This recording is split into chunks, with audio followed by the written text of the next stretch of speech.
जय गुरुदेव। शक्तिपात कुंडलिनी महायोग भाग 36 से आगे। जागृत, स्वप्न और सुषुप्ति अवस्थाओं भी प्राण के ही आश्रित हैं। यद्यपि इंद्रियों, मन और बुद्धि सुषुप्ति में निष्क्रिय हो जाते हैं, पर प्राण तब भी अपना कार्य करते रहते हैं। श्वास प्रवास को प्राण कहने का अभिप्राय ये है कि हृदय और फुफ्फुस को सतत कार्यशील रखने वाली शक्ति मुख्य प्राण है। तीनों अवस्थाओं में प्राण शक्ति का प्रवाह सारे शरीर की नाड़ियों में होता रहता है और उक्त नाड़ियों का पृथक पृथक कार्य निश्चित है, परंतु प्राण प्रवाह सदा बाहरीमुखी रहता है। जब वह अंतर्मुखी होने लगता है तब उसका प्रवाह सूक्ष्म नाड़ी के मार्ग से ब्रह्मरंध्र में चढ़ता हुआ समझना चाहिए। ब्रह्मरंध्र में प्राण चढ़ने से समाधि लगती है और उससे नीचे की अवस्थाओं में चित्त की एकाग्रता आती है। सुषुम्ना में समस्त प्राण का उत्थान होने पर बाह्य क्रियाएं बंद हो जाती हैं, यहाँ तक कि श्वास और हृदय की गति भी बंद हो जाती है। योग के अभ्यास से शक्ति के जागने पर नाड़ियों के मल की शुद्धि होने लगती है और वे शुद्ध होकर सुगम हो जाती हैं। तब उनमें शक्ति के प्रवाह की कोई रुकावट नहीं रहती। संकल्प मात्र से विद्युत के सदृश संचार होने लगता है और तब सारे शरीर की नाड़ियों से खींचकर प्राण सरलता से सुषुम्ना में चढ़ने लगते हैं। उपरोक्त प्राण, अपान आदि उस एक प्राण शक्ति के ही अवान्तर भेद हैं, जिसके भिन्न भिन्न कार्यक्रमों के अनुसार भिन्न भिन्न नाम रख दिए गए हैं, जैसा कि ऊपर के सूत्रों से स्पष्ट है। कुंडलिनी शक्ति परब्रह्म स्वरूपिणी महादेवी शब्द ब्राह्मी अर्थात प्रणव स्वरूपिणी है।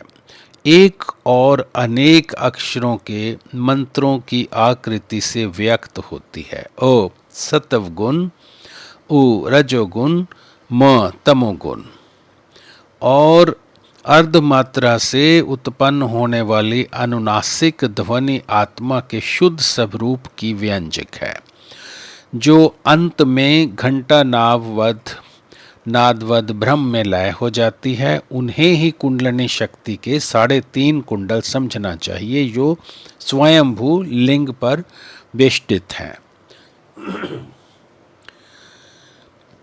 वह आत्म शक्ति मूल आधार में सो रही है। सोती हुई कुंडलिनी को मुख में पूंछ दबाकर सुषुम्ना के द्वार को रोके हुए बताया जाता है। वास्तव में वह आध्यात्मिक शक्ति को अलंकृत भाषा में वर्णित किया गया है।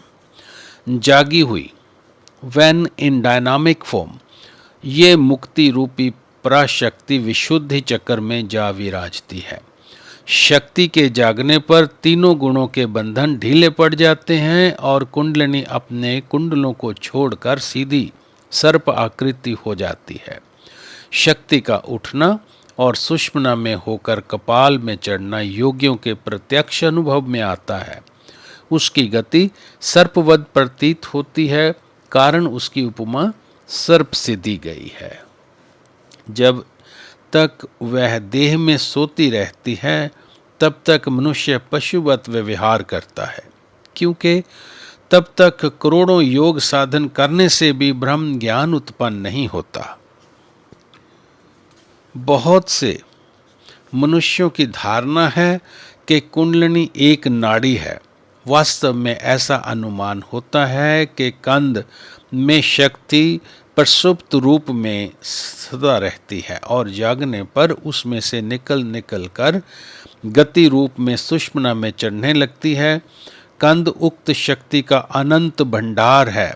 जागने पर उसका आध्यात्मिक चेतन स्वरूप शरीर, मन, वाणी में व्यक्त होने लगता है। योग के अभ्यास और तीव्र वैराग्य से जाग जाती है। ज्ञान और भक्ति से भी, केवल शाब्दिक ज्ञान से नहीं जागती, इसलिए श्रवण, मनन और निधिध्यासन की आवश्यकता है। प्राणायामादा अथवा प्राणायाम करने से। प्राणायाम अष्टांग योग का चौथा अंग है, इसलिए चौथे सूत्र में योग के अभ्यास के अंदर आता है।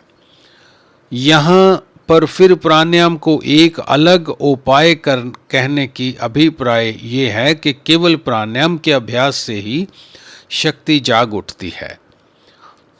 प्राणायाम से बहुत बड़ा दूसरा कोई तप नहीं। यहाँ तक प्राणायाम का अर्थ साहित्य कुंभकों से है, जैसे भस्त्रिका, उजियाई इत्यादि। पूरक रेचक साहित्य कुंभक को साहित्य कुंभक भी कहते हैं। जय गुरुदेव।